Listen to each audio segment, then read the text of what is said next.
नमस्कार मैत्रिणींनो, आज सगळ्यांचा फेवरेट असा आपण चॉकलेट केक बनवणार आहे. त्याच्यासाठी हे बघा, मी एक पाव चॉकलेट पावडर घेतली. ती मस्त थोडं थोडं पाणी टाकून फेटून घेतली आणि 2 चमचे तेल टाकलं. ते टाकल्यावर पण फेटून घेतली आणि इकडे कुकरच्या डब्याला थोडंसं तेल लावलं आणि मैदा लावून मस्त त्यात ते बॅटर ओतून दिले. आणि हे बघा, केक अर्धा तास होऊ द्या, तोपर्यंत आपण व्हिप फेटून घेऊ. इकडं केक पण आपला रेडी आहे, त्याला मस्त थंड होऊ द्या. तोपर्यंत आपण इथं आता चॉकलेट केक बनवतोय, त्याच्यामुळे चॉकलेट विरघळून घेऊया थोडीशी. आणि हे बघा, चॉकलेट विरघळी आहे, त्याला थोडीशी लावण्यासाठी खिसून घेतली एक चॉकलेट आणि इकडं व्हिप पण थोडीशी चॉकलेट टाकली मी. आता केक काढूया आपण. हे बघा, एक नंबर झाला आपला केक आणि स्पंजी पण खूप झाला. आता त्याचे 3 काप करून घेतले ते मी.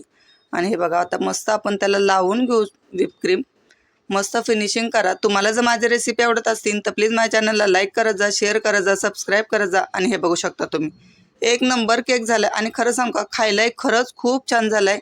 आवडलं तर नक्की सांगा.